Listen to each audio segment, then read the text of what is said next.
Hello everyone, how are you all. Welcome to ID infusion by triumph academy. आज हम करने वाले हैं आपका unit number 5 of the subject corporate governance. ये आज आपकी इसकी लास्ट वीडियो होने वाली है। हम 4 यूनिट ऑलरेडी कवर कर चुके हैं, अब ये फाइनल वीडियो है। और जिसको भी नोट्स चाहिए वो हमारे टेलीग्राम पर जाकर परचेज़ कर सकता है फॉर द ओनली ₹150 के आपके नोट्स हैं। आप जाकर टेलीग्राम पर जाएं और आईडी इन्फ्यूजन चैट पर जाकर आप मैसेज करें कि आई वांट नोट्स। मैं खुद आपको पर्सनली डीएम कर नोट्स सेंड कर दूंगा, ठीक है।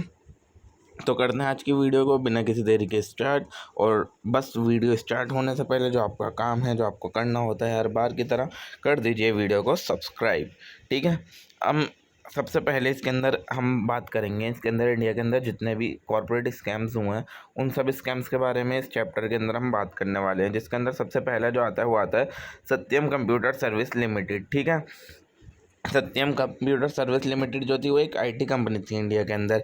ये सॉफ्टवेयर और आईटी टूल्स वगैरह प्रोवाइड करती थी ग्लोबल क्लाइंट को, ठीक है ना। और ये इंडिया की काफ़ी ज़्यादा सक्सेसफुल कंपनी थी आईटी इंडस्ट्री की। मगर 2009 के अंदर जो इनका रामलिंगा राजू थे, जो इनके फाउंडर थे इस कंपनी के, उन्होंने खुद आकर इस चीज़ को कमिट किया कि वो एक बहुत बड़ा फ्रॉड कर रहे हैं। और वो इंडिया के हिस्ट्री का सबसे बड़ा, एक तरीके से one of the biggest corporate scam माना गया। और जिसकी वजह से इंडिया के अंदर कॉर्पोरेट गवर्नेंस को बहुत ज़्यादा प्रॉब्लम फेस करनी पड़ी। अब इस कंपनी के अंदर हुआ क्या था, सबसे पहले उन्होंने करा था मैनिपुलेशन ऑफ फाइनेंशियल स्टेटमेंट। जो रामलिंगा राजू थे उन्होंने खुद आकर ये एडमिट करी थी चीज़ कि उन्होंने कंपनीज के प्रॉफिट को इन्फ्लेटेड दिखा रखा है, यानी कि ज़्यादा दिखा रखा है। अपने एसेट भी बहुत ज़्यादा दिखा रखे हैं और अपना बैंक बैलेंस भी काफ़ी सालों से वो बहुत ज़्यादा दिखाते हुए आ रहे हैं। और अपने फेक रेवेन्यूज़ बहुत ज़्यादा दिखा रखे हैं। और जो कैश एग्जिस्ट ही नहीं करता वो अपनी बुक्स में लिख रखा है, अपने अकाउंट्स में लिख रखा है, ताकि जिससे इन्वेस्टर इम्प्रेस हों और आकर उनकी कंपनी के अंदर पैसा लगाएं और जिससे उनके स्टॉक का प्राइस जो है बढ़ जाए। और this is a violation of financial transparency. और ये करके उन्होंने क्या करा था, जो ट्रांसपेरेंसी का रूल है, फाइनेंशियल ट्रांसपेरेंसी का जो रूल है, उस चीज़ को इन्होंने करा था वायलेट, ठीक है, जो कि one of the key principle of the corporate governance है। दूसरा था इनके बोर्ड ऑफ डायरेक्टर ने अपनी ड्यूटी ठीक से नहीं निभाई, ठीक है। उन्होंने best interest of the share holder के लिए काम नहीं करा, ठीक तरीके से कंपनीज की एक्टिविटीज़ को मॉनिटर नहीं करा। तो जो उनको काम करना चाहिए था, बोर्ड का काम है कि मतलब क्वेश्चन करना, इन्वेस्टिगेट करना फाइनेंशियल रिपोर्ट के बारे में, उस कंपनी के बोर्ड ऑफ डायरेक्टर्स ने ये चीज़ नहीं करी। Even approved Satyam plan to buy Maytas infra and Maytas properties company owned by Raju family, a clear conflict of interest. और उन्होंने इस चीज़ को भी अप्रूव कर दिया कि मतलब उन्होंने एक चीज़, मतलब एक कंपनी टाइप की बनाई थी माइतस इंफ्रा एंड माइतस प्रॉपर्टीज़। वो खुद इनकी फैमिली यानी कि आरपीटीज थी, रिलेटेड पार्टी ट्रांजेक्शन को भी बोर्ड ऑफ डायरेक्टर ने बिना किसी ऑब्जेक्शन के क्या कर दिया था, अप्रूव कर दिया था। और ऑडिटर्स ने अपनी जॉब प्रॉपरली नहीं की। और कंपनी के जो अकाउंटेंट थे, जो ऑडिटर थे कंपनी के, प्राइस वाटर हाउस कॉपर्स, उन्होंने मतलब कुछ ना कुछ घोटाला करा है। उन्होंने भी ठीक से चेक नहीं करा, क्या नहीं करा, पीडब्ल्यूसी फ्रॉड नहीं पकड़ पाए। और जितने भी इंपॉर्टेंट डॉक्यूमेंट थे, जैसे कि बैंक स्टेटमेंट वगैरह, उन सब चीज़ों को इन्होंने प्रॉपरली वेरीफाई नहीं करा था। और ऑडिटर का ये काम होता है कि वो क्या हो, इंडिपेंडेंट हो और फाइनेंशियल इन्फॉर्मेशन के बारे में वो ये चीज़ चेक करे कि वो चीज़ करेक्ट है या नहीं। और अगर ये चीज़ वो खुद नहीं चेक करता तो इसको ऑडिट फेलियर माना जाता है। फोर्थ आता है कि कंपनी के अंदर इंटरनल कंट्रोल सिस्टम बहुत ज़्यादा वीक था, जिसका फ़ायदा उठाया रामलिंगा राजू ने, ठीक है, और उसकी टीम ने, जिससे वो क्या कर सके, अपने सारे रिकॉर्ड्स को मैनिपुलेट कर सके और चेंज कर सके। क्योंकि उसको पता था कि क्या नाम है, फेक इनवॉइसेस दिखा दे, ओवर स्टेटमेंट दिखा दे, फंड का मिसयूज़ कर ले, तो कोई उसको चेक नहीं करेगा वो चीज़। इस वजह से वो क्या करते हुए आ रहे थे, वो ये चीज़ करते हुए आ रहे थे। अब ट्रांसपेरेंसी और अकाउंटेबिलिटी की कमी थी कंपनी के अंदर। रामलिंगा राजू ने जितनी भी फाइनेंशियल पोजीशन थी वो सारी चीज़ें छुपाई, इन्वेस्टर से, रेगुलेटर्स और पब्लिक से वो सारी चीज़ें छुपाई। और वो कोई अकाउंटेबल नहीं थे और उनके टॉप मैनेजमेंट सब डिसीजन खुद लेते थे और कुछ मतलब किसी भी चीज़ के लिए अपने आप को अकाउंटेबल नहीं समझते थे। और जो गुड कॉर्पोरेट गवर्नेंस है उसके अंदर ये समझा जाता है कि आपकी कंपनी के अंदर ओपननेस हो, ऑनेस्टी और रिस्पॉन्सिबिलिटी हो। और इस कंपनी के अंदर ये सारी ही चीज़ें क्या थी, मिसिंग थी। कोई भी इंसान किसी भी चीज़ को फॉलो नहीं कर रहा था। अब सत्यम स्कैम का जो इम्पैक्ट हुआ वो क्या हुआ, इन्वेस्टर्स ने अपने करोड़ों रुपए खो दिए, क्योंकि प्राइस, शेयर का प्राइस एक ही रात में बहुत ज़्यादा गिर गया था। और हज़ारों एम्प्लॉयज़ ने अपनी जॉब खो दी, क्योंकि उसके कंपनी के अंदर हज़ारों एम्प्लॉय काम करते थे। और इस स्कैम ने इंडिया के कॉरपोरेट सेक्टर की इमेज दुनिया भर के अंदर ख़राब कर दी, पूरी ग्लोबल मार्केट के अंदर। कि जितने भी ग्लोबल क्लाइंट्स हैं उन्होंने इंडिया की आईटी फर्म्स पर अपना भरोसा खो दिया, और जितने भी रेगुलेटर्स थे, शेयर होल्डर्स थे, और जितनी भी आम जनता थी, उन लोगों का कॉन्फिडेंस भी इस स्कैम ने शेक कर दिया था। ठीक है ना। अब इस चीज़ के बाद क्या क्या स्टेप लिए गए, एक तो सेबी के रेगुलेशन को बहुत ज़्यादा स्ट्रॉन्ग कर दिया गया। जितने भी रूल थे इन्होंने स्ट्रिक्ट कर दिए थे कंपनीज के लिए, डिस्क्लोजर के बारे में, फाइनेंशियल रिपोर्टिंग के बारे में, एंड ऑडिटिंग प्रैक्टिस के बारे में। और इंडिपेंडेंट डायरेक्टर्स के रोल को इम्प्रूव कर दिया था। ठीक है। डायरेक्टर्स को क्या बोला गया कि आप ट्रूली इंडिपेंडेंट डायरेक्टर हो और आप किसी भी चीज़ के बारे में सवाल कर सकते हो, और अगर आपको कोई भी रॉन्ग डिसीजन लगता है तो आप for the protection of the interest of the share holder आप उस चीज़ को रोक सकते हो। ठीक है ना। आप उस चीज़ पर सवाल कर सकते हो। क्लॉज 49 जो बनाया गया था सेबी लिस्टिंग एग्रीमेंट का, उसके अंदर चेंज किए गए, उसके अंदर और ज़्यादा स्ट्रिक्ट रूल डाले गए, भले से वो बोर्ड कंपोजिशन से रिलेटेड हो, ऑडिट कमेटी से रिलेटेड हो, या फिर रिपोर्टिंग स्टैंडर्ड से रिलेटिंग हो। विसल ब्लोअर्स को बहुत ज़्यादा प्रोटेक्शन दी गई इसके बाद और बोला गया कि जितने भी एम्प्लॉयज़ हैं अगर वो विसल ब्लो करते हैं, कंपनी के रिपोर्ट फ्रॉड के बारे में बताते हैं, फिर अनएथिकल चीज़ों के बारे में बताते हैं, तो उनको प्रोटेक्शन दी जाएगी कंपनी के द्वारा। और ऑडिटर की गाइडलाइंस को बहुत ज़्यादा स्ट्रिक्ट कर दिया गया था। अब ऑडिटर को स्ट्रिक्ट रूल्स फॉलो करने पड़ेंगे, क्योंकि मतलब जब भी वो फाइनेंशियल डॉक्यूमेंट चेक करें तो ढंग से करें। तो कंक्लूजन इसका क्या निकलता है कि सत्यम इस टाइम एक परफेक्ट एग्जांपल है किस चीज़ का, जब कॉर्पोरेट गवर्नेंस वीक होती है तो क्या होता है, जब बोर्ड, ऑडिटर और इंटरनल कंट्रोल ठीक तरीके से काम नहीं करता तो किस तरीके से फ्रॉड होता रहता है सालों साल और लोगों को पता नहीं लगता। इसने पूरे इंडिया को एक बड़ा लेसन सिखाया कि किस तरीके से हमें transparency, accountability and ethical practices की ज़रूरत है कंपनी के अंदर। और आज के ज़माने में अगर इस केस को बेंचमार्क माना जाता है इंडिया के अंदर एक गवर्नेंस फेलियर का, कि किस तरीके से इंडिया का गवर्नेंस फेलियर, इतने स्ट्रॉन्ग सिस्टम होने के बाद भी इतना बड़ा इंसिडेंट इंडिया के अंदर हो गया था। ठीक है। अगला जो स्कैम आता है वो आता है किंगफिशर एयरलाइन। ये तो सबको पता ही होगा। किंगफिशर एयरलाइन 2005 के अंदर लॉन्च की थी विजय माल्या ने, जो कि एक बहुत ज़्यादा वेल नोन बिजनेसमैन थे और यूबी ग्रुप के ओनर थे। ठीक है। ये एक लग्जरी एयरलाइन थी जिसके अंदर हाई एंड सर्विसेज आपको प्रोवाइड की जाती थी। तो 2012 के अंदर ये एयरलाइन कंपनी शट डाउन हो गई, क्योंकि इसके अंदर बहुत ज़्यादा फाइनेंशियल लॉसेस हो गए और इनका डेट भी बहुत ज़्यादा, कर्जा भी अनपेड था जो इन्होंने नहीं पे करा। ठीक है ना। और ये भी एक क्लासिक एग्जांपल है किस चीज़ का, कि अगर कंपनी के अंदर कॉर्पोरेट गवर्नेंस पुअर होती है, अनएथिकल प्रैक्टिस होती है एंड मिसमैनेजमेंट होती है, तो कोई भी कंपनी किस तरीके से बर्बाद हो जाती है। अब इस कंपनी के साथ क्या गलत हुआ था, एक तो इसकी फाइनेंशियल मैनेजमेंट बहुत ज़्यादा ख़राब थी। ठीक है ना। कंपनी अपने आप को एक्सपेंड किए जा रही थी एग्रेसिवली। ठीक है ना। उसको प्रॉफिट भले से नहीं कमा रही बट फिर भी एक्सपेंड की जा रही है। एयर डेकन को अक्वायर कर लिया और बहुत सारे लो कॉस्ट कैरियर थे, उनके बिना किसी प्लानिंग के साथ उनको क्या करने लगे, ये अक्वायर करने लगे। ठीक है ना। Kingfisher kept borrowing large number of amount of money, और उन चीज़ों को, उन कंपनीज को अक्वायर करने के लिए सब लोगों से उधार लेने लगे, बैंक से उधार लेने लगे। और this show lack of financial discipline, इनके अंदर फाइनेंशियल डिसिप्लिन नहीं था, जिस किस तरीके से पैसे को मैनेज करना चाहिए ये कंपनी उस चीज़ को समझ नहीं रही थी, और इसकी डिसीजन मेकिंग भी बहुत ज़्यादा ख़राब थी। Both sign of poor corporate governance, और ये दोनों ही किस चीज़ के साइन है, पुअर कॉर्पोरेट गवर्नेंस के साइन है। बोर्ड ऑफ डायरेक्टर भी इसके अंदर फेल हो गए। उन्होंने विजय माल्या से कोई सवाल ही नहीं पूछा कि आप इतने रिस्की डिसीजन क्यों ले रहे हैं। उन्होंने फाइनेंशियल परफॉर्मेंस को ठीक तरीके से मॉनिटर नहीं करा, जब इतना लॉस हो रहे थे स्टिल उसके बाद वो लोन ले रहे हैं और इतनी कंपनीज एक्वायर कर रहे हैं, तो इस चीज़ को उन्होंने मॉनिटर नहीं करा, इस चीज़ पर कोई सवाल नहीं पूछे। वो बोर्ड के क्या काम कर रहे थे, द रबड़ स्टैम्प काम कर रहे थे वो प्रमोटर्स के लिए, यानी कि जो भी प्रमोटर लिख कर देते थे वो उस चीज़ को एग्री कर देते थे और वो स्टेक होल्डर के इंटरेस्ट के लिए काम नहीं कर रहे थे।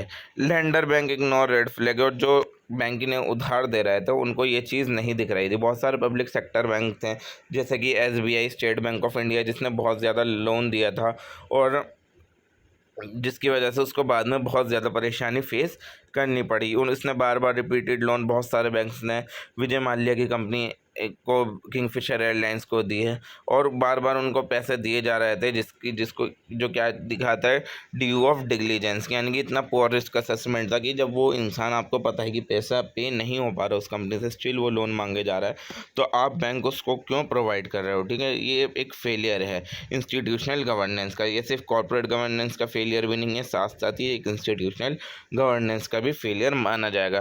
कंपनी के अंदर ट्रांसपेरेंसी नहीं थी, अकाउंटेबिलिटी भी नहीं थी। किंगफिशर कंपनी कुछ भी चीज़ ठीक तरीके से डिस्क्लोज नहीं करती थी, अपनी फाइनेंशियल कंडीशन इन्वेस्टर्स और रेगुलेटर्स को ठीक तरीके से नहीं बताती थी, और जितनी भी इंपॉर्टेंट इन्फॉर्मेशन होती थी या तो वो डीले कर देते थे या फिर पब्लिक से छुपा लेते थे। और विजय माल्या अपनी लेविश लाइफ स्टाइल को क्या नाम है फॉलो करने लगा पूरी लाइफ टाइम, जबकि उसकी कंपनी क्या हो रही थी, सिंक हो रही थी, लोगों का पैसा डूब रहा था, जिसको जो क्या दिखाता है lack of ethical leadership and accountability. Violation of stakeholder trust, stakeholder के ट्रस्ट को इसने उड़ा दिया।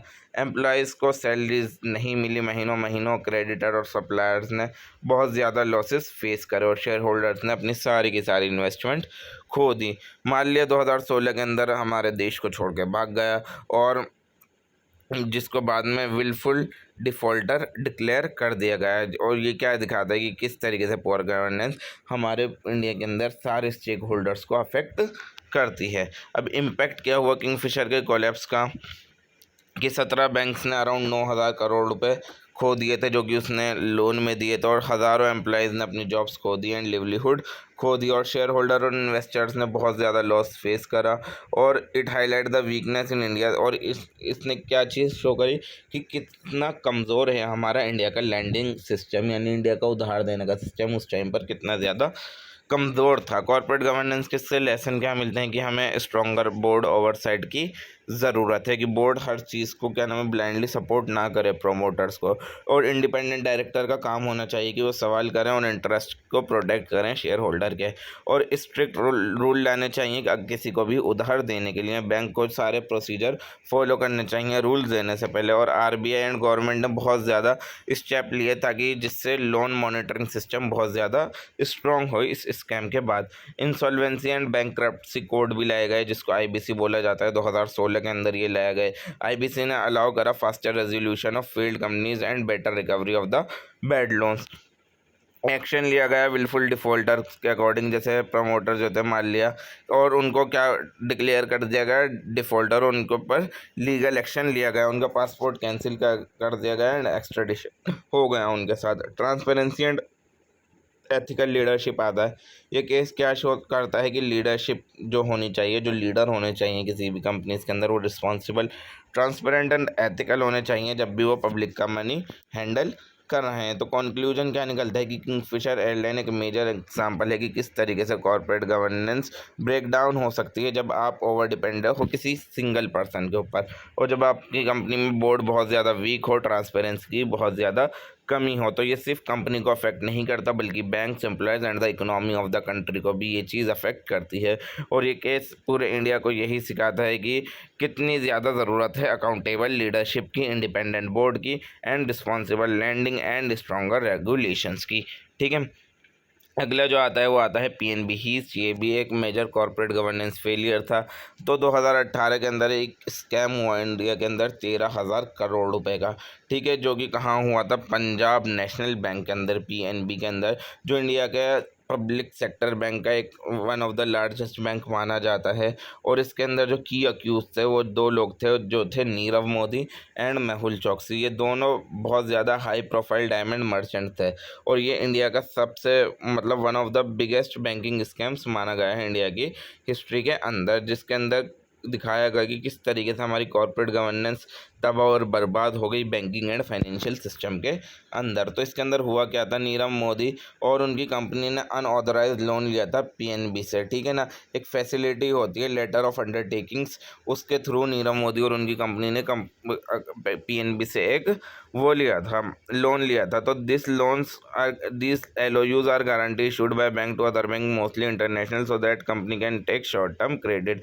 ये LOUs एक बैंक को दूसरे बैंक को देते हैं, ये जो LOUs होते हैं, ताकि वो कंपनी जो है थोड़े टाइम के लिए शॉर्ट टर्म क्रेडिट ले सके। ठीक है, अब few corrupt PNB officials, PNB के अंदर कुछ करप्ट ऑफिशियल थे जिन्होंने ये LOUs बिना किसी अप्रूवल या बिना किसी बैंक सिस्टम के रिकॉर्ड के नीरव मोदी को दे दिए, और दीज लोन्स ऑफिशियली कोई रिकॉर्ड में थे ही नहीं, तो ये रोल ओवर होते गए और उसके बाद न्यू वंस कंपनी के अंदर आ गए। और जैसे ही ये फ्रॉड डिटेक्ट हुआ तब bank with the massive liability of unpaired loan taken by Nirav Modi firm, तो जैसे ही ये चीज़ सामने आई तो कंपनी को क्या पता लगा कि कितना ज़्यादा लोन्स है as a form of LOUs Nirav Modi के ऊपर। ठीक है ना। तो कॉर्पोरेट गवर्नेंस के फेलियर क्या आते हैं इस PNB स्कैम के अंदर कि इंटरनल कंट्रोल सिस्टम बहुत ज़्यादा वीक था, कोई सिस्टम नहीं था LOUs को वेरीफाई करने का PNB के, तभी तो PNB के ऑफिसर ने इस टाइप का स्कैम कर दिया। और एम्प्लॉय जो थे वो किसी भी मतलब इतना बड़ा बैंकिंग सिस्टम है उसके अंदर से इतना बड़ा लोन उन्होंने इतने इजीली ट्रांसफ़र कर दिया स्विफ्ट मैसेजेस वगैरह का यूज़ करके, और जो कि मतलब इतने वेल गवर्ड बैंक के अंदर होना पॉसिबल नहीं है, बट स्टिल उन्होंने ये चीज़ कर दी। और मॉनिटरिंग नहीं थी टॉप मैनेजमेंट के द्वारा, जो सीनियर मैनेजमेंट और बोर्ड थे वो इस फ्रॉड को सालों साल नहीं पकड़ पाए, वो सालों साल उनसे उधार लेता रहा, कर्जा लेता रहा, स्टिल वो लोग नहीं पकड़ पाए। They did not carry out proper internal audit, उन्होंने ठीक तरीके से इंटरनल ऑडिट नहीं करा, न चेक करा, जिसने जो चीज़ क्या दिखाती है हमारी lack of oversight and risk management. ये एक्सटर्नल ऑडिटर्स का एक फेलियर माना जाता है कि बैंक किस तरीके से एक्सटर्नल ऑडिटर ने मतलब इस चीज़ को, इस फ्रॉड को नहीं पकड़ पाए, even though fraud was happening several year, जबकि इस जो फ्रॉड होता रहा सालों साल होता रहा। दिस रिफ्लेक्ट ऑडिट फेलियर, ये क्या चीज़ दिखाती है, हमारे ऑडिट फेलियर को दिखाती है, जो कि एक पुअर कॉर्पोरेट गवर्नेंस का हिस्सा है। अनएथिकल प्रैक्टिसेस की गई एम्प्लॉयज़ द्वारा, जैसे कि PNB के एम्प्लॉयज़ थे जिन्होंने नीरव मोदी और मेहुल चोकसी की हेल्प करी है LOU पास कराने के लिए, और कोई स्ट्रॉन्ग एथिकल कल्चर नहीं था, ना ही कोई विसल ब्लोअर मैकेनिज़्म था जो इस रॉन्ग डूइंग को रिपोर्ट करे, जिससे वो कंपनी बच जाती। और ट्रस्ट की वजह से ओवर रिलायंस हो गई, PNB ने बहुत ज़्यादा अपने एम्प्लॉयज़ पर ट्रस्ट दिखा दिया जिन्होंने ये चीज़ स्कैम करी, और जो कि क्या चीज़ दिखाता है मतलब वो अकाउंटेबिलिटी उन्होंने नहीं करी। अब इम्पैक्ट क्या हुआ, PNB को सबसे ज़्यादा फाइनेंशियल लॉस सहने पड़े, अपनी रेपुटेशन खो दी, अपना ट्रस्ट खो दिया, और जो बैंक थे जो LOUs के बेसिस पर लोन्स देते थे उन्होंने भी बहुत ज़्यादा लॉसेस झेले, और इसकी वजह से क्या हुआ, इन्वेस्टर का कॉन्फिडेंस ड्रॉप हो गया इंडियन पब्लिक बैंकिंग सिस्टम के ऊपर। नीरव मोदी और मेहुल चोकसी ये दोनों हमारा देश छोड़ के भाग गए और इकोनॉमिक फ्यूजिटिव बन गए। अब कॉर्पोरेट गवर्नेंस के अंदर रिफॉर्म क्या क्या है, सबसे पहले स्विफ्ट कंट्रोल को बहुत ज़्यादा स्ट्रॉन्ग कर दिया गया। RBI ने सारे बैंक से बोला कि जितना भी आपका स्विफ्ट सिस्टम है और जितना भी कोर बैंकिंग सिस्टम है उस चीज़ को स्ट्रिक्ट किया जाए, ताकि इस टाइप के ट्रांजैक्शन और ज़्यादा अब ना हो पाए। इंटरनल ऑडिट को बहुत ज़्यादा स्ट्रॉन्ग बनाया गया, बैंक से बोला गया कि आप अपने इंटरनल ऑडिट डिपार्टमेंट्स को और ज़्यादा स्ट्रेंथन करो, और कोड ऑफ कंडक्ट को रेगुलरली कंप्लाई करो। बैन लगाया गया LOUs और LOCs पर। ठीक है, RBI ने बैन कर दिया कि कोई भी बैंक किसी भी बैंक को LOUs इशू करे या फिर letter of comfort LOCs issue करे, ठीक है ना, ताकि इस चीज़ का मिसयूज़ ना हो। और एम्प्लॉय मॉनिटरिंग एंड ट्रेनिंग पर ज़्यादा फोकस किया गया। पब्लिक सेक्टर ने किस चीज़ पर, पब्लिक सेक्टर बैंक जितने थे उन सब लोगों ने स्ट्रिक्ट एम्प्लॉय बैकग्राउंड चेक लगा दिए गए, और ethics training to avoid such fraud, और उनको एथिक्स ट्रेनिंग दी गई ताकि इस टाइप के फ्रॉड फिर से ना हो। और रिस्क मैनेजमेंट एंड पर ज़्यादा फोकस किया गया, और अकाउंटेबिलिटी पर भी फोकस किया गया। RBI ने एम्फेसाइज करा कि किस तरीके से स्ट्रॉन्ग रिस्क मैनेजमेंट सिस्टम की ज़रूरत है, और किस तरीके से क्लियर अकाउंटेबिलिटी की ज़रूरत है बैंकिंग के हर लेवल के ऊपर, चाहे टॉप हो, मिडल हो या फिर लोअर हो। तो इससे कंक्लूजन क्या निकला कि PNB स्कैम सिर्फ किसी एक इंसान के इंडिविजुअल फ्रॉड की वजह से नहीं हुआ, बल्कि एक पूरे कॉर्पोरेट गवर्नेंस के फेलियर की वजह से हुआ एक पब्लिक सेक्टर बैंक के अंदर, क्योंकि वहाँ का इंटरनल सिस्टम बहुत ज़्यादा वीक था, चेक्स एंड बैलेंस की कमी थी, ऑडिट फेलियर था, और एथिकल प्रैक्टिस बहुत ज़्यादा पुअर थी, जिसकी वजह से इतना बड़ा फ्रॉड इतने सालों साल अनडिटेक्टेड रहा। जिसकी वजह से क्या हुआ, बहुत ज़्यादा मेजर रिफॉर्म आए इंडिया के अंदर, ट्रांसपेरेंसी से रिलेटेड और स्ट्रिक्ट मॉनिटरिंग से रिलेटेड, एथिकल कंडक्ट से related and strong control in financial institution से रिलेटेड। अगला जो आता है IL&FS का क्राइसिस आता है, ये भी एक कॉर्पोरेट गवर्नेंस का बहुत बड़ा ब्रेकडाउन था। इसकी फुल फॉर्म क्या है? Infrastructure leasing and financial services. ये मेजर NBFC थी, यानी कि नॉन बैंकिंग फाइनेंशियल कंपनी थी इंडिया के अंदर। ये क्या काम करती थी? फाइनेंस करती थी और एग्जीक्यूट करती थी जितने भी लार्ज इंफ्रास्ट्रक्चर प्रोजेक्ट होते थे उस चीज़ को, जैसे कि रोड बनाना, टनल बनाना, एनर्जी वगैरह की चीज़ें, इन सब चीज़ों को ये क्या करती थी? फाइनेंस एंड एग्जीक्यूट करती थी इस टाइप के प्रोजेक्ट। ये एक रिलायबल और रेप्यूटेड कंपनी मानी जाती थी, मगर 2018 के अंदर IL&FS ने एक डिफ़ॉल्ट कर दिया था एक लोन की रीपेमेंट के अंदर, जिसका अमाउंट कितने थी? 90,000 करोड़ रुपए की, ठीक है। और जिसने पूरे फाइनेंशियल मार्केट को ट्रिगर कर दिया और कॉर्पोरेट गवर्नेंस के फ्लो दिखाया हमारे देश के अंदर। अब इसके अंदर बेसिकली हुआ क्या था? IL&FS ने बहुत बड़ा एक लोन लिया था एक इंफ्रास्ट्रक्चर प्रोजेक्ट के लिए, और ये प्रोजेक्ट डिले होता गया और इसकी कॉस्ट ओवररन हो गई और क्विक रिटर्न्स उनको नहीं मिले। तो पुराना लोन भी उन्हें चुकाना था और अब ये लोन भी चुकाना था। अब और लोन चुकाने के लिए उन्होंने और ज़्यादा लोन लेने स्टार्ट कर दिए, ठीक है, पॉन्जी स्कीम जैसे। वे जो जब वो ये भी लोन नहीं चुका पाए तो उन्होंने शॉर्ट टर्म डेट से लेने स्टार्ट कर दिए। जब शॉर्ट टर्म डेट्स उन्होंने लेने स्टार्ट करे तो ये चीज़ सामने आने लगी कि कंपनी के अंदर कुछ तो गड़बड़ चल रही है।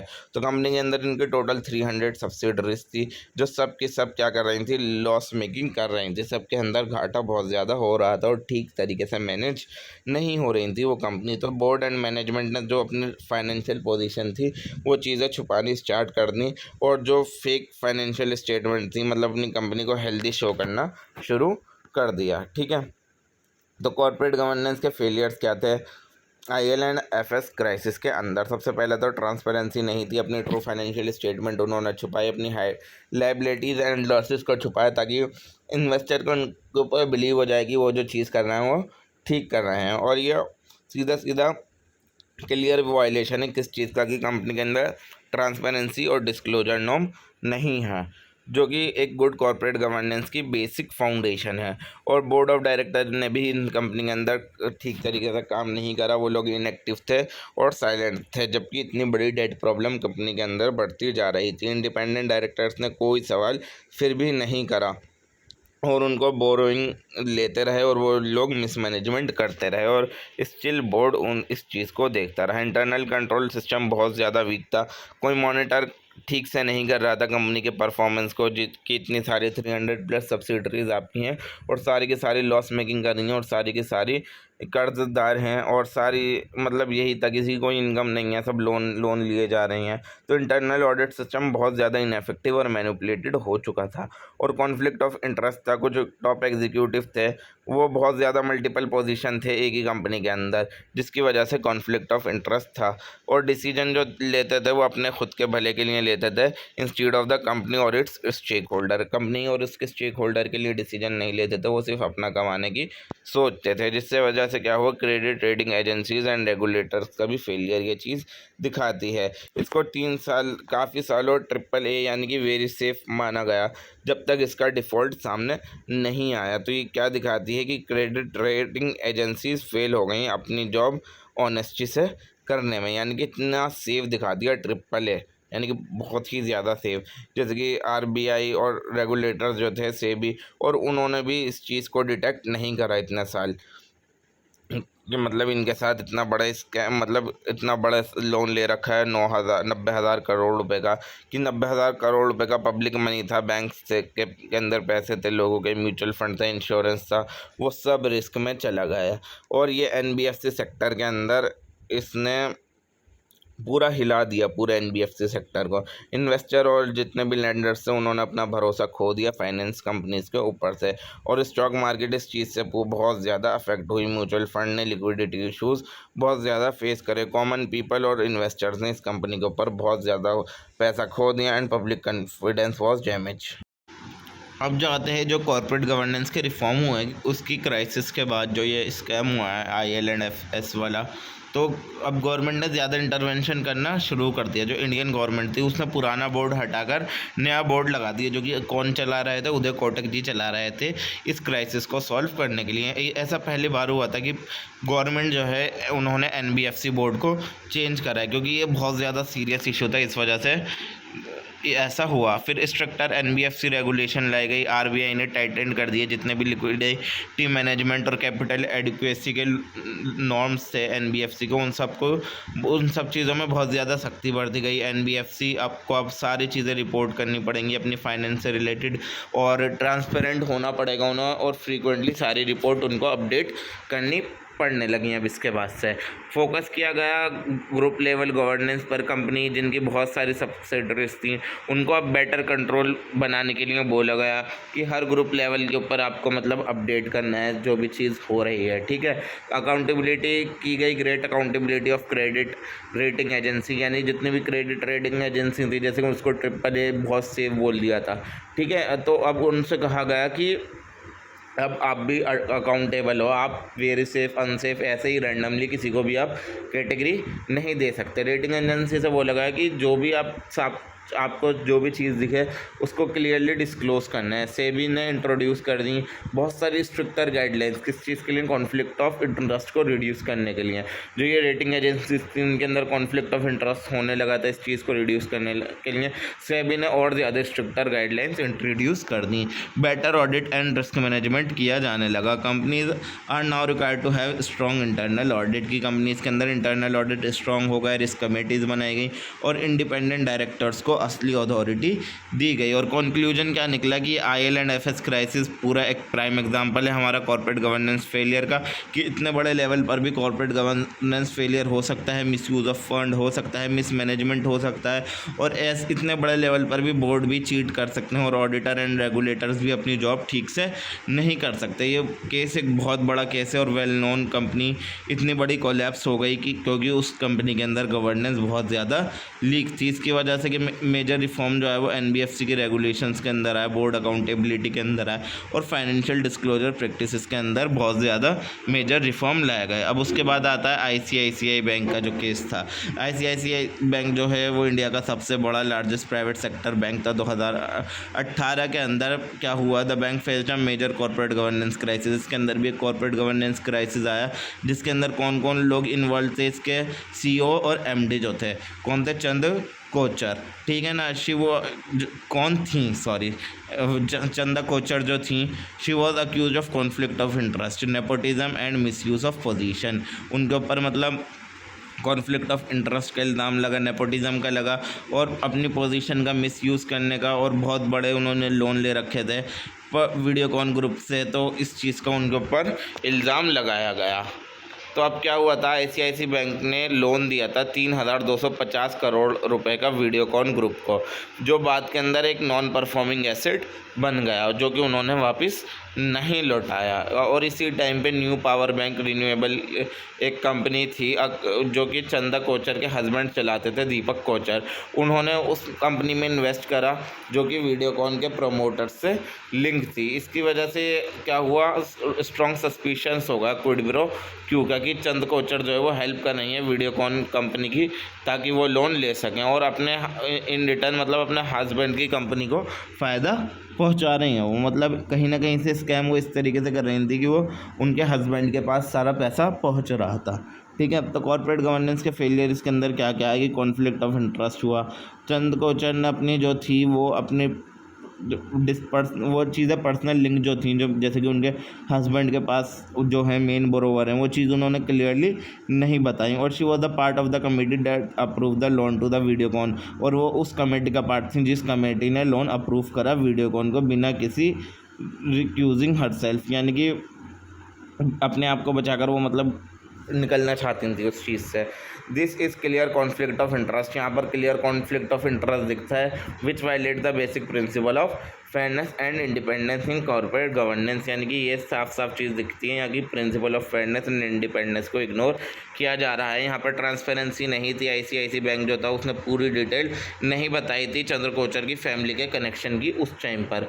और इम्पोर्टेंट स्टेक होल्डर जो थे भले से कंपनी के शेयर होल्डर हों, रेगुलेटर हों, उन सब लोगों से ये बात छुपाई गई। और बोर्ड इनएक्शन क्या था, इनिशियली स्टेज के अंदर क्या था, जो बोर्ड ऑफ डायरेक्टर थे उन्होंने तो चंदा कोचर को डिफेंड करा and said there was no wrongdoing, मतलब बोलते थे कि ये ठीक है और कुछ ऐसा नहीं है, और मतलब ना ही उन्होंने कोई इंडिपेंडेंट इंक्वायरी बिठाई, और showing a lack of independence and failure act to impartially, यानी कि यहाँ पर भी वो बोर्ड ऑफ डायरेक्टर जो थे वो भी उन्हीं का साथ दे रहे थे, यानी कि वो टॉप एग्जीक्यूटिव को बचा रहे थे। और ये एक गुड गवर्नेंस का साइन नहीं है कि वो director so called independent director dependent हो गए थे प्रोमोटर के ऊपर।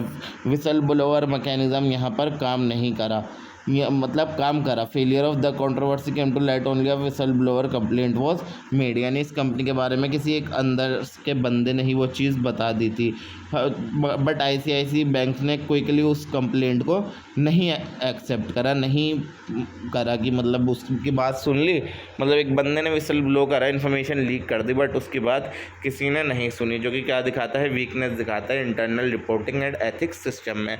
और रेगुलेटरी डिलेज होते गए, सेबी एंड आरबीआई ने बहुत ज़्यादा टाइम लिया इस चीज़ को इन्वेस्टिगेट करने के लिए और एलिगेशन पर रिस्पॉन्ड करने के लिए, जो कि मतलब बहुत स्लो डाउन एक्शन था और जिसकी वजह से रिजोल्यूशन भी डिले होता गया। अब इम्पैक्ट क्या क्या हुआ, Chanda Kochhar was force to step down as CEO, उनको 2018 में सीईओ की पोस्ट से हटा दिया गया, बैंक की रेपुटेशन डैमेज हो गई और इन्वेस्टर का ट्रस्ट टेम्पररीली टाइम के लिए खो दिया उस बैंक ने, और उसको फिर बाद में अपनी पोस्ट से टर्मिनेट कर दिया गया और उनके ऊपर बाद में इन्वेस्टिगेशन भी बैठी सीबीआई के द्वारा। और इस चीज़ का सवाल उठाया गया कि गवर्नेंस प्रैक्टिसेस इस प्राइवेट सेक्टर के अंदर, इस प्राइवेट सेक्टर के बैंक के अंदर कहाँ गई, जो कि इतना बड़ा बैंक था, ठीक है। और इसके बाद जो कॉर्पोरेट गवर्नेंस के रिफॉर्म आए वो आए, कॉन्फ्लिक्ट ऑफ इंटरेस्ट के बारे में स्ट्रिक्टर पॉलिसीज़ आई, ठीक है। कंपनीज और बैंक को अब स्ट्रॉन्गर रूल्स फॉलो करने पड़े फॉर डिस्क्लोजिंग एनी फैमिली और पर्सनल कनेक्शन इन डील। अगर आपका कोई पर्सनल कनेक्शन है किसी भी डील के अंदर तो वो चीज़ आपको डिस्क्लोज करनी पड़ेगी। Executive must rescue themselves from a decision making when there is a personal interest involve. और स्ट्रॉन्ग बोर्ड इंडिपेंडेंस लगा कि बोर्ड को बहुत ज़्यादा स्ट्रॉन्ग किया गया, बोला गया कि कंपनीज़ के अंदर ट्रूली इंडिपेंडेंट डायरेक्टर होने चाहिए जो कि मैनेजमेंट के डिसीजन को क्वेश्चन करें। और विसल ब्लोअर की प्रोटेक्शन को इम्प्रूव करा गया, क्योंकि यहाँ पर विसल ब्लो हुई थी बट उस चीज़ को बहुत ज़्यादा डिले कर दिया गया था। रूल्स ऑफ रेगुलेटर्स को बहुत ज़्यादा स्ट्रिक्ट किया गया, जैसे सेबी एंड आरबीआई थी वो और ज़्यादा विजिलेंट हो गई कि मतलब इन टाइप की जो इनसाइडर लैंडिंग हो रही थी या फिर जो भी आरटीपीज़ होते हैं, रिलेटेड पार्टी ट्रांजैक्शन, जो कि बिजनेस के अंदर ही अंदर वो अपने किसी को फ़ायदा पहुंचा रहे हैं, इस चीज़ पर ज़्यादा ध्यान दिया जाए। इस चीज़ के लिए जितने भी रेगुलेटर्स थे वो और ज़्यादा लोग स्ट्रिक्ट हो गए थे और एथिकल लीडरशिप पर बहुत ज़्यादा एम्फेसिस किया जाने लगा। इस केस ने क्या शो करा, importance of ethical behaviour, transparency and accountability.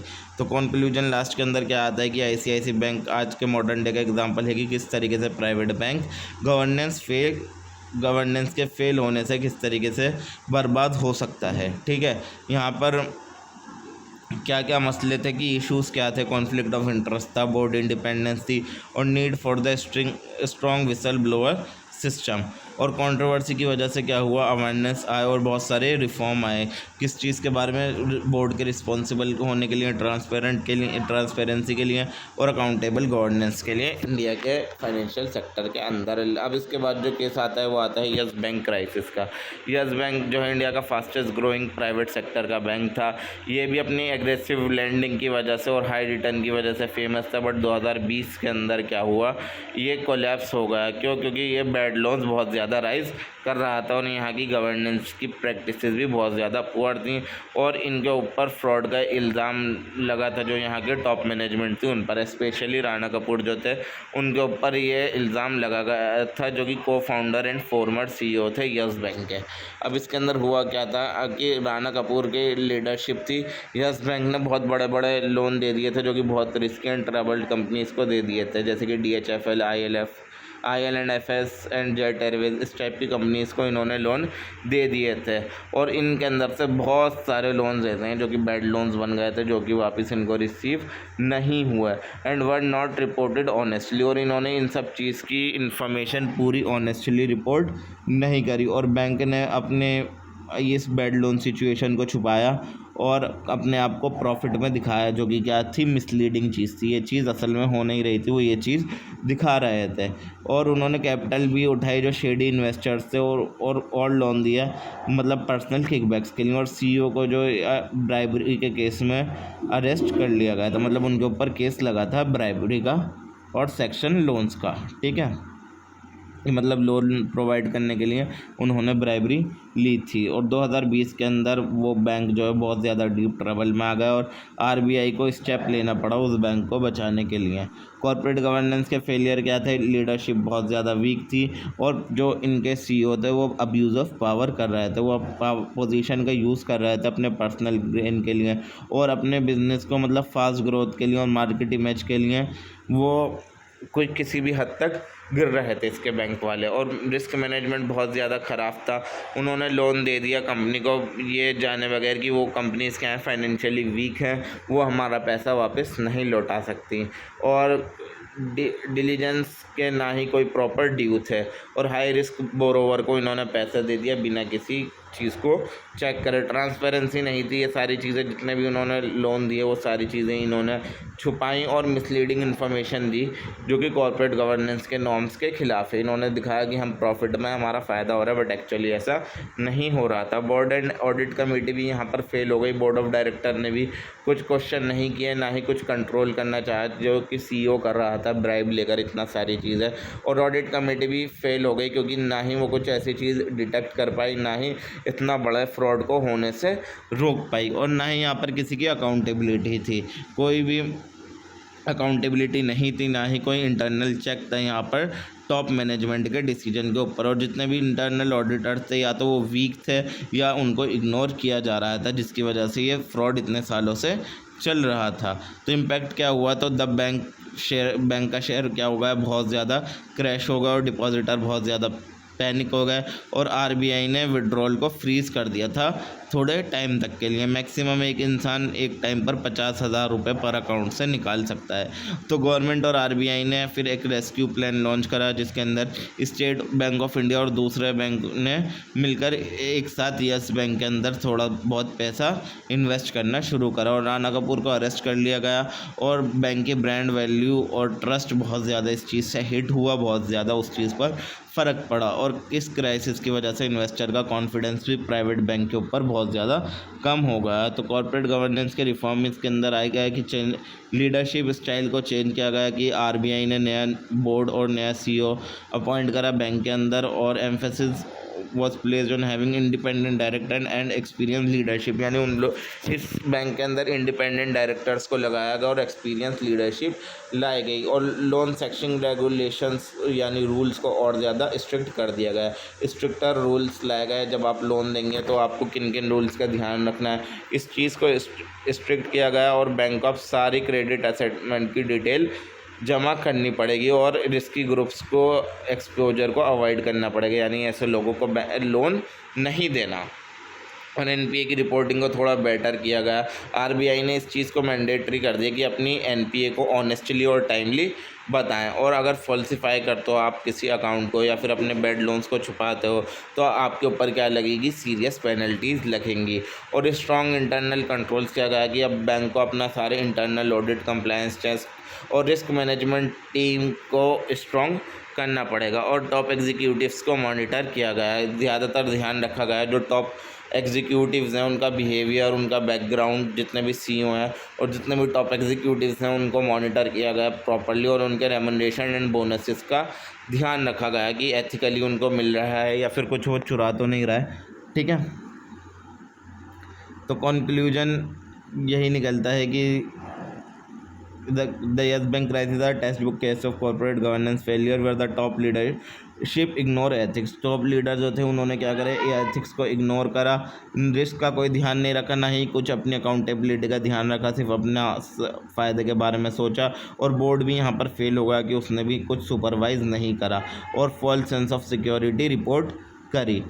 ठीक है, अब कॉमन कॉर्पोरेट गवर्नेंस की प्रॉब्लम जो सबके अंदर देखी गई, एक तो था लैक ऑफ बोर्ड इंडिपेंडेंस, कि बोर्ड ने कुछ भी ध्यान नहीं दिया, कि बोर्ड के मेंबर ने ठीक तरीके से एक्ट नहीं करा और ना ही कुछ सवाल करे, जैसे कि सत्यम केस के अंदर, एनरॉन केस के अंदर और IL एंड FS केस के अंदर। कॉन्फ्लिक्ट ऑफ इंटरेस्ट, यानी टॉप लीडर्स ने अपने बेनिफिट उठाया और सिर्फ अपना फ़ायदा सोचा, जैसे ICICI बैंक, यस बैंक और टैको जो कि USA में। और इंटरनल कंट्रोल वीक था, जहाँ पर प्रॉपर चेक्स और मॉनिटरिंग्स नहीं थी, वहाँ पर स्कैम हुए, जैसे IL and FS, Lehman brother and wire card जो कि जर्मनी में है। और मिस रिपोर्टिंग हुई फाइनेंशियल फ्रॉड की, फॉल्सिफाई अकाउंट दिखाया गया है, फेक अकाउंट दिखाया गया है, कहाँ पर, सत्यम में, एनरॉन में, वर्ल्डकॉम में, यस बैंक में, यहाँ पर सब जगह पर फॉल्सिफाई अकाउंट दिखाया गया है, झूठे अकाउंट दिखाया गया। और ऑडिट कमेटी भी बहुत ज़्यादा इनफेक्टिव थी, ऑडिटर्स भी ये फ्रॉड इतना सालों साल हर जगह पर चलता रहा, स्टिल वो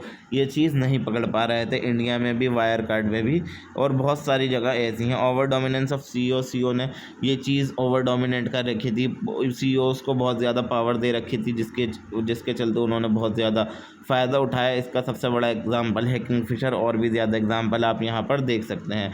और एक स्कैम क्यों हो रहे थे, उसकी एक वजह ये भी थी कि ट्रांसपेरेंसी और प्रॉपर डिस्क्लोजर नहीं था, इन्फॉर्मेशन जो थी रियल वाली वो सारी चीज़ें छुपाई जा रही थी शेयर होल्डर से, रेगुलेटर से और पब्लिक से, भले से वो ICICI बैंक हो या फिर सत्यम बैंक हो या एनरॉन हो या PNB का स्कैम हो, यहाँ पर ये चीज़ें छुपाई जा रही थी। और रिलेटेड पार्टी ट्रांजैक्शन, यानी अपने लोगों को फ़ायदा पहुँचाने में भी ये स्कैम हो रहे थे, कि जो कंपनीज अपने प्रोमोटर्स को या फिर फैमिली मेम्बर को फ़ायदा पहुंचा रहे थे, जैसे ICICI बैंक, सहारा ग्रुप और टाइको, ये चीज़ जो थी RTPs भी एक स्कैम का कारण बनी। और इसके बाद आता है पुअर रिस्क मैनेजमेंट की, रिस्क मैनेजमेंट की टीम अच्छी नहीं थी, प्रॉपर्ली रिस्क मैनेज नहीं किया जा रहा था। Yes bank, IL and FS, Lehman brother, ठीक है, ये सब इसके एग्जाम्पल है। रेगुलेटरी फेलियर्स भी बहुत सारे थे और बहुत सारे इनएक्टिव शेयर होल्डर भी थे, शेयर होल्डर ने भी बहुत जगह नहीं एक्टिविटी दिखाई जहाँ पर उनको दिखानी चाहिए थी, क्वेश्चन करना चाहिए था। और बोनस लेते थे बहुत सारी कंपनी के एग्जीक्यूटिव जो थे, और मतलब एक्स्ट्रा पैसे निकाल लेते थे उसके तरफ से, ताकि अपना फ़ायदा उनका और लोगों का नहीं सोचते थे, जैसे यस बैंक के अंदर ऐसा हुआ। तो कंक्लूजन यही लिखा है कि मोस्ट कॉर्पोरेट फेलियर जो हुए हैं इंडिया और ग्लोबली वो किस वजह से हुए, कि सेम गवर्नेंस इशू की वजह से हुए हैं। कि या तो एक इंसान को बहुत ज़्यादा पावर दे दी, और या फिर कोई इंसान रॉन्ग डिसीजन कर रहा था, उस पर बोर्ड ने कुछ सवाल नहीं उठाया, और या तो पब्लिक से सच की बात छुपाई गई, और उसके बाद जो रीज़न था कि पुअर सिस्टम था फ्रॉड को कैच करने पर अलग अलग टाइम पर। सो इसके अंदर यही था कि गुड कॉर्पोरेट गवर्नेंस के अंदर क्या होती है, ट्रांसपेरेंसी होती है, अकाउंटेबिलिटी होती है, फेयरनेस होती है एंड रिस्पॉन्सिबिलिटी होती है। जब ये कंपनी के अंदर यही चीज़ें नहीं होंगी तो कंपनी के अंदर इतने बड़ी कंपनीज भी डूब जाती हैं, जितने सारे हम एग्जाम्पल ऊपर पढ़कर आ चुके हैं। और ये इन्वेस्टर्स को ये चीज़ हर्ट कर सकती है और कंपनी डूब सकती हैं, भले से एम्प्लॉयज़ हों उनकी भी जॉब चली जाएगी, और इकोनॉमी पर भी बहुत ज़्यादा फ़र्क पड़ेगा अगर गुड गवर्नेंस प्रैक्टिसेस को फॉलो नहीं किया जाएगा। So that is all for today guys. Video पसंद आई हो तो वीडियो को लाइक करें, चैनल को सब्सक्राइब करें। आज होता है आपका कॉर्पोरेट गवर्नेंस का यूनिट ख़त्म, सारे आपके यूनिट ख़त्म हो जाते हैं। अगर आपको सारे चैप्टर इन शॉर्ट समझने हैं 10, 15, 20 मिनट की वीडियो के अंदर, तो मैं आप लोगों के लिए वो वीडियोस भी बना दूंगा। बस हम मिलते हैं थोड़ी देर के बाद वन शॉर्ट वीडियो के साथ। Thank you so much for watching my video.